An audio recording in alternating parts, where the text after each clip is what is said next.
Et si je te révélais que Max Verstappen pourrait envisager de quitter la Formule 1 bien plus tôt que quiconque ne pourrait l'imaginer?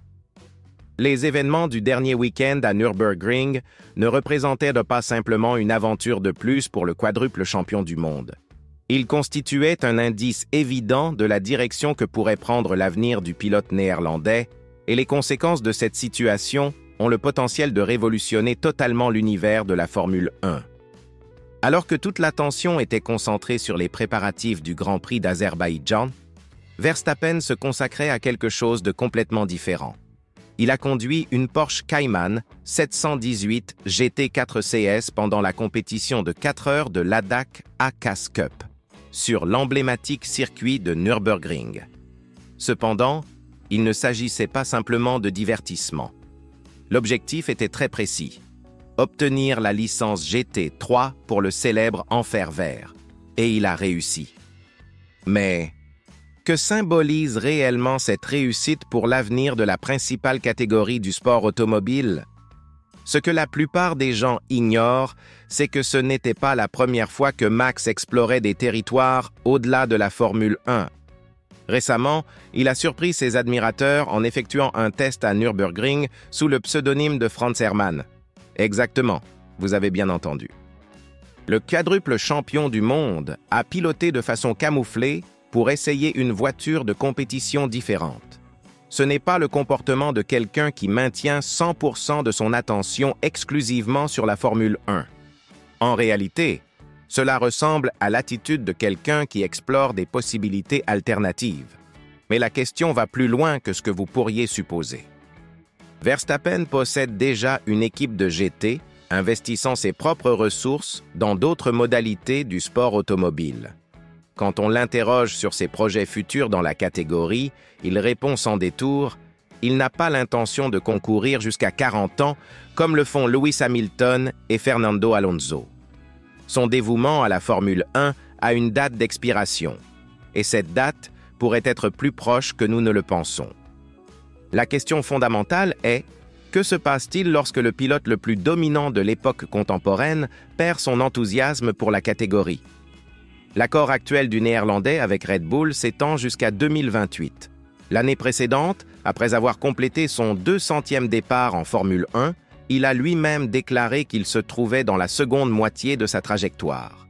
Pour quelqu'un de seulement 27 ans, cette affirmation résonne comme une alerte. Et maintenant, avec ses expériences dans d'autres modalités, l'alerte devient plus intense. Sommes-nous en train d'assister au premier signe d'un changement qui pourrait transformer non seulement sa carrière, mais toute la structure de la Formule 1? Les déclarations de Verstappen lui-même avant le Grand Prix d'Azerbaïdjan étaient révélatrices et, sincèrement, inquiétantes pour ceux qui souhaitent sa continuité dans la catégorie. Il a affirmé que se concentrer exclusivement sur la Formule 1 peut représenter un risque et qu'il conseille toujours aux autres pilotes de préserver les alternatives disponibles. Pour lui, l'endurance présente de nombreuses opportunités de développer une carrière solide. Venant du quadruple champion du monde actuel, ce n'est pas simplement une opinion sans prétention. C'est une philosophie existentielle qui pourrait orienter ses décisions futures. Ce qui suscite le plus d'intérêt, c'est l'admiration authentique que Max exprime pour Fernando Alonso. Pour lui, ce que l'Espagnol a réalisé en se tournant vers l'endurance, en concourant à Daytona, Indianapolis et même au Dakar, est extraordinaire dans le meilleur sens du terme. Cela prouve qu'Alonso est passionné par les compétitions, qu'il s'agisse d'une voiture de Formule 1 ou non. Et cette passion pour le sport automobile dans sa globalité, pas seulement pour la catégorie principale, est précisément ce qui motive Verstappen. Il existe un lien évident entre la trajectoire qu'Alonso a parcourue et la direction que Max semble envisager. C'est ici que réside l'aspect fondamental qui pourrait tout changer en Formule 1. Max a déjà concrétisé son rêve de devenir champion du monde, non pas une, mais 4 fois. Il possède déjà des ressources financières suffisantes pour plusieurs vies. Sa compagne Kelly Piquet a récemment donné naissance, donc il établit une famille loin des circuits. La motivation économique n'existe plus, la pression pour les titres a diminué, et maintenant il a des responsabilités familiales qui peuvent influencer ses décisions. Tous ces éléments pèsent dans la balance quand nous réfléchissons à son avenir en Formule 1. Et il y a un autre élément que peu prennent en compte. Le calendrier du championnat mondial d'endurance de 2025 ne compte que 8 compétitions. Comparez cela aux 24 étapes de la Formule 1, en plus de tous les engagements médiatiques, tests, voyages et la pression constante des projecteurs. Pour quelqu'un qui souhaite équilibrer vie personnelle et professionnelle, surtout avec une famille en pleine croissance, l'endurance offre une solution idéale. Moins de courses, moins de déplacements, mais toujours l'émotion et la compétitivité à un niveau élevé. Mais Verstappen a été stratégiquement transparent sur une question. Il n'a aucun intérêt pour la triple couronne. Le Mans, oui, Indianapolis, non. Il apprécie regarder l'IndyCar, mais n'a pas envie d'y piloter. Cela élimine au moins une possibilité future, mais ouvre d'autres portes fascinantes dans l'univers des voitures de tourisme et d'endurance. Et considérant son talent inné, il serait impossible de ne pas l'imaginer disputant des victoires dans n'importe quelle catégorie qu'il choisirait. Qu'est-ce que cela représente pour la Formule 1 en tant qu'entreprise et divertissement? Si Max abandonne réellement la catégorie fin 2028, le sport perd non seulement l'un des plus grands talents de l'histoire, mais aussi l'une des principales attractions commerciales d'aujourd'hui. Red Bull devrait reconstruire complètement son identité et le championnat se retrouverait sans l'un de ses principaux personnages. Les chiffres d'audience, l'intérêt des marques, tout cela serait affecté par le départ prématuré d'un pilote au sommet de sa performance.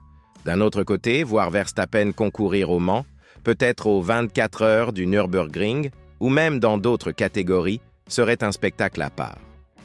Imaginez l'audience, l'intérêt mondial, l'intensité de le voir batailler avec des prototypes contre d'autres grands noms du sport automobile mondial. Ce serait un nouveau chapitre dans la carrière de quelqu'un qui a déjà démontré être exceptionnel dans n'importe quelle machine qu'il utilise. Et peut-être, juste peut-être, cela pourrait attirer un nouveau public vers ces catégories qui luttent historiquement pour attirer l'attention. La réalité est que Max Verstappen ne ressemble pas aux autres champions qui sont passés par la Formule 1. Il ne voit pas la catégorie comme l'objectif final, mais comme une partie d'un parcours plus large dans le sport automobile. Et cette mentalité, cette ouverture à explorer d'autres catégories pourrait être exactement ce qui le distingue des autres. Alors que certains restent accrochés à la Formule 1 jusqu'à ce qu'ils ne puissent plus être compétitifs, Max pourrait partir à son apogée, recherchant de nouveaux défis et de nouvelles passions. Serait-ce courageux ou imprudent? La question qui demeure est: sommes-nous préparés à voir le quadruple champion du monde quitter la Formule 1 à son meilleur moment pour poursuivre d'autres rêves? Et plus important encore, cette décision pourrait-elle inspirer une nouvelle génération de pilotes à ne pas se limiter uniquement à la catégorie reine, mais à explorer tout l'univers du sport automobile? L'impact de ce choix pourrait aller bien au-delà de la carrière individuelle de Verstappen. Qu'en pensez-vous? Verstappen devrait-il se concentrer totalement sur la Formule 1 et tenter de battre tous les records possibles?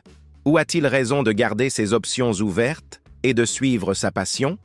Laissez votre opinion dans les commentaires et abonnez-vous à la chaîne pour ne manquer aucune analyse sur l'avenir de la catégorie et ses principaux protagonistes.